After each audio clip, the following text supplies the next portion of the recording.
I'm going to show you screenshots from two videos that I'll try and link below, and then I'm going to explain to you why these might be the two most important videos on the internet right now. The first is a video posted up by Lars, who is highlighting a meeting where the former Israeli consulate general is talking about how one of the biggest problems that Israel has is the young generation of Black Americans today. The second is a video posted up by Shannon. Shannon stitched a montage of Israelis mocking and laughing at the pain and suffering in Palestinians because to them, the death of Palestinians, the pain of Palestinians is entertainment. It's laughable. And in her stitch, Shannon makes a poignant observation. She draws the parallels between white supremacists finding joy in mob lynchings of Black people and connects it to white Israeli supremacists finding joy in the pain and suffering and death of Palestinians. And upon making that connection, she says, and I quote, "The oppressor does not change its patterns, they just change their targets." Now I want to explain to you why these are the two most important videos on the internet right now. When people hear the word privilege, they generally associate that word with the concept of gain, which is technically true in a lot of cases. But within the broader scope of the global community, the word privilege is more accurately equivalent to the concept of a blinder. The more privileges you have, the less you see. And the less privileges you have, the more you have to bear witness to all of the oppression, all of the suffering, all of the problems. And it is that group of people that are forced to witness the worst of that oppression, forced to survive the worst of that violence, that also have the strongest potential to rise up and fight back against it. Now take that concept and plant it into the real-world context of the current young generation of Black America. Black Americans have been forced to endure century after century of well-documented white supremacist violence and oppression. And the astonishing thing about humanity is that for some reason, facing all of that pain, all of that suffering, compels humans to create something beautiful in order to stave off the hurt of this world.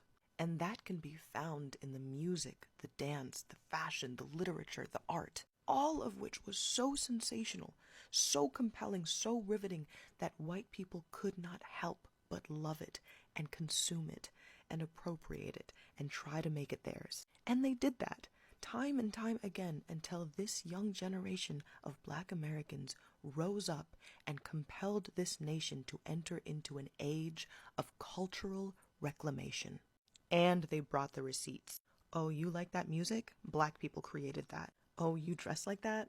Black people have been dressing like that for literal decades. The way you are speaking literally involves slang and syntax that originates within the Black community. How is it that you are comfortable speaking and dressing like that and still manage to hate Black people?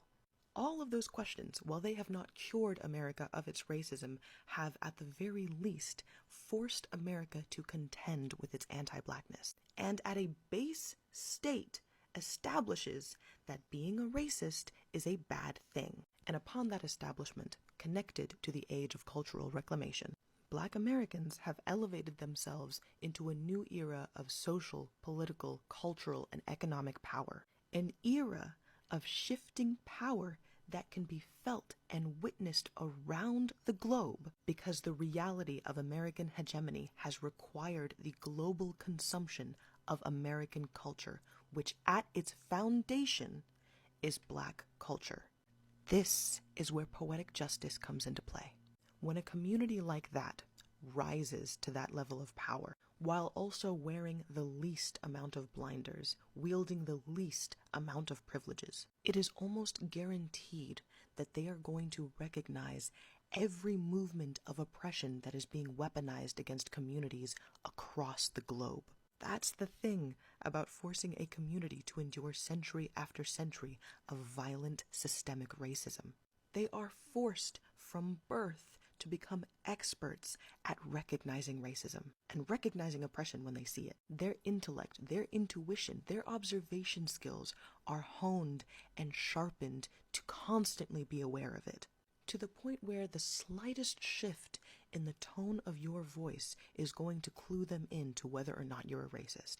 That little shift in your body language, that little twitch in your eye the moment that a black person walks into your vicinity, they clock that within milliseconds. They're experts. They shouldn't be, but they are. And who do you listen to when you are trying to understand a situation? The experts. You listen to the people who know what the fuck they're talking about. And Palestinians are bringing their receipts, publishing the documents, delivering the video footage, speaking English to make sure that nothing gets twisted in translation. And Black America is bearing witness and recognizing that violence.